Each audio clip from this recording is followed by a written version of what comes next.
காலநிலை மாற்றம் என்ன பண்ணுதுன்னா, இயல்பாக இருக்கக்கூடிய அந்த சீசனலுடைய தன்மைய அதனுடைய எக்ஸ்ட்ரீம் கண்டிஷனுக்கு மாத்துது. வெயிலா இருந்தா அதிகப்படியான வெயிலா இருக்கும். மழைனா அதிகப்படியான மழையாக இருக்கும். புயல்னா அதனுடைய தன்மை வேறு விதமாக இருக்கும்.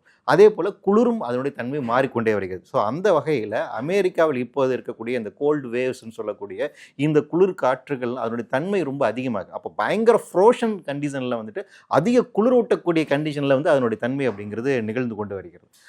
இது வந்து ஒரு பக்கமாக இது நடந்துகிட்டு இருக்கும்போது இப்போ தற்போதைய நமக்கு என்னன்னா கலிஃபோர்னியா மாநிலங்கள்ல இருந்து பார்த்தீங்கன்னா காட்டுத்தீ வந்து இப்போ அதிகரிச்சிருக்கு. அதற்கு காரணம் என்னன்னா இந்த சாண்டா அனஸ்ன்னு சொல்லக்கூடிய இன்னொரு காற்று தன்மை இருக்குது. இது கலிஃபோர்னியாவில் இருக்கக்கூடிய அங்கே இருக்க டெசர்ட் பகுதியிலிருந்து உண்டாகி வரக்கூடியது. இது இயல்பாக அதிக வெப்பத்தன்மையோடு இருக்கும். இப்போ இந்த இந்த ஆண்டில் வந்து கூடுதல் வெப்பமாக இருக்கு. அதனால அங்கே வீடு பற்றி எரிந்து கொண்டிருக்கிறது. கிட்டத்தட்ட 30,000 மக்களை வந்து அப்போ அமெரிக்காவில் ஒரே நேரத்தில் வந்து பாருங்க ஒரு பகுதியில் வந்து பனிக்காற்றின் மூலமாக அதிக பாதிப்பு உண்டாகிறது. இன்னொரு பக்கத்தில் அதிகமான வெப்ப காற்றினால பாதிப்பு உண்டாகிறது. ஸோ இந்த 2 நிகழ்வுகளுமே பேரலாக ஒரு நாட்டில் நிகழ்ந்துட்டு இருக்கு. இது காலநிலை மாற்றத்தினுடைய ஒரு புதிய யதார்த்தம் அப்படின்னு நம்ம வந்து புரிந்து கொள்ளலாம்.